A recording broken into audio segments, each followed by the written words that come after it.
into some of the uses of the verb ser, okay? And so you have the different forms up top. You have the different forms right here. Hopefully you have the different forms up here too, okay? En la cabeza, all right? But when do we use the verb ser in Espanol, okay? What we've used it the most for, okay, at least in this class so far, is to describe people and things, okay? Yo soy estúpido. I am stupid, okay?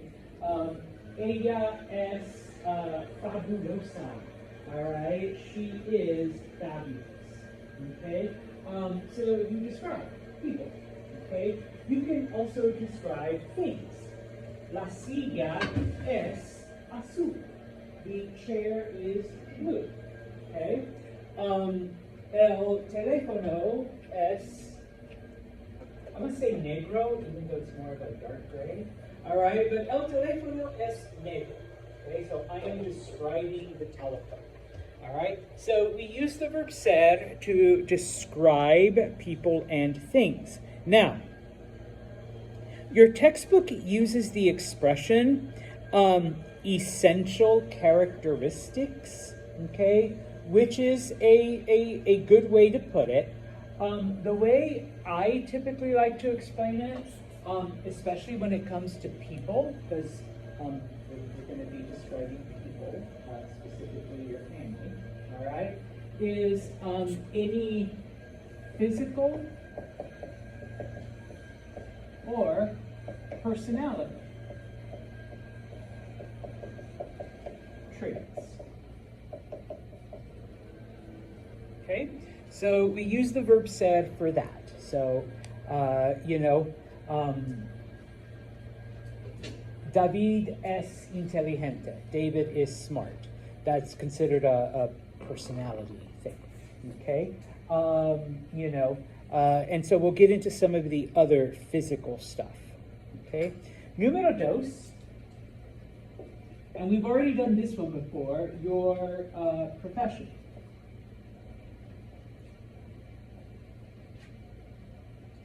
I was writing that in Spanish. Okay? So, yo soy profesor. Okay? And I don't care, what your part-time job may be, what you do there. Okay? Because for right now, ustedes son, what is your full-time profession? Estudiantes, sí.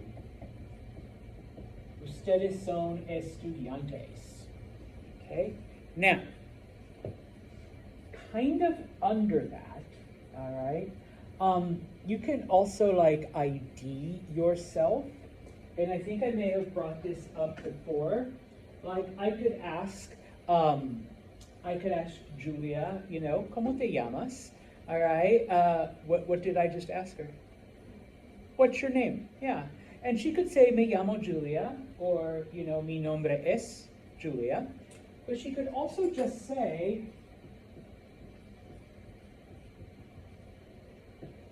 what is soy Julia?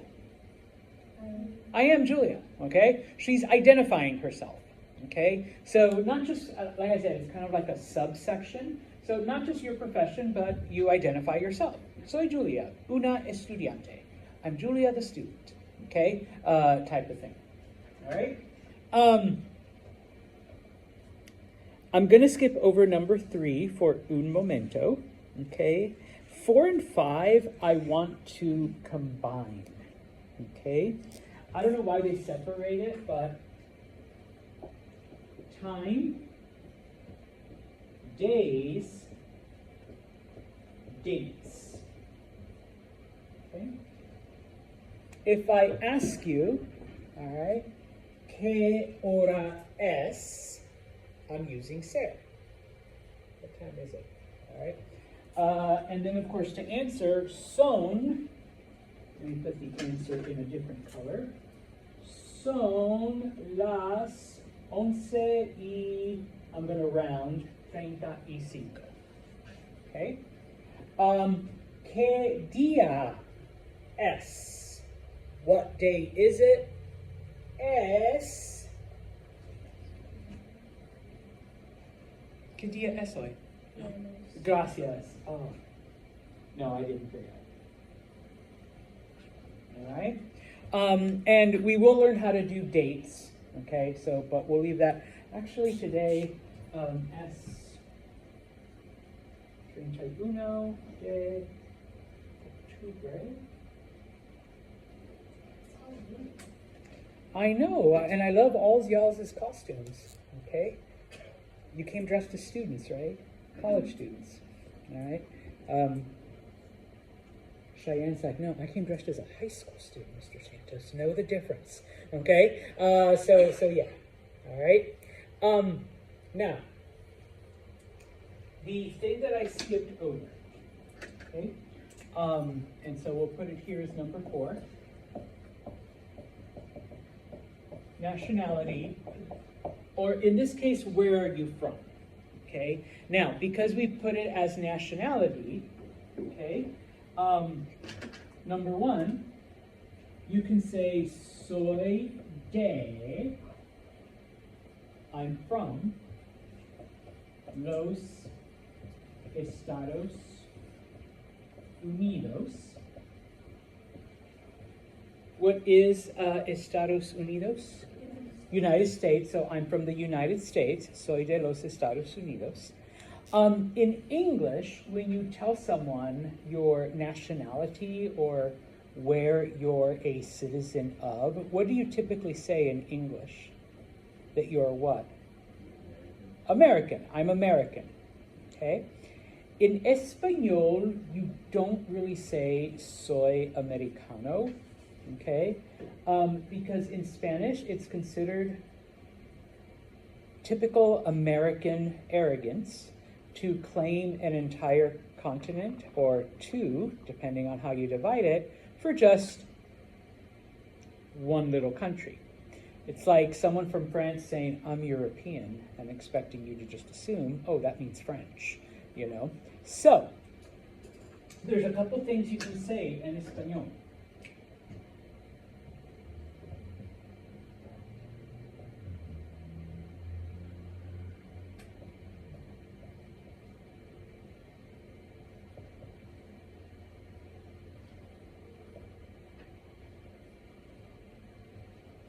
Gentlemen, soy norteamericano.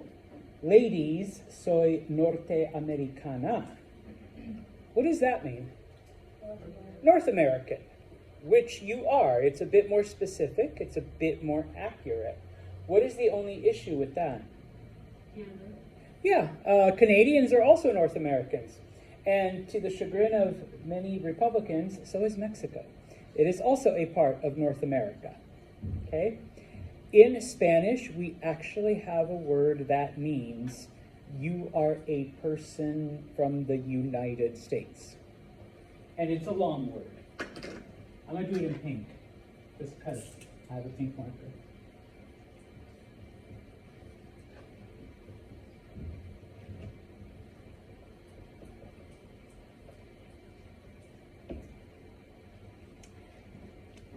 Clase, for those of you that are U.S. citizens, or for those of you who are American, okay, that is your nationality. Please repeat. Soy estadounidense. That comes from Estados Unidos. Literally, you're saying, I'm a United Stateser, which you are. You are United Statesers. Okay, you're from the United States. Soy estadounidense. Because it ends in the letter E, ladies, you don't even have to change it. You can just say estadounidense. The other ones, I mean, you would have to, oh, soy americana, and, you know, David there is americano. No, it's just soy estadounidense. Okay, I'm a United Stateser. All right? Preguntas. Then, you should know the forms of ser, all right? So we're going to do one real quick practice. If you look at page 61, 61, okay, 2-12, you're literally just filling in the blanks with the correct form of ser. Each one of those handles like a description, an ID, a time, a day, a date, a description, etc. Okay?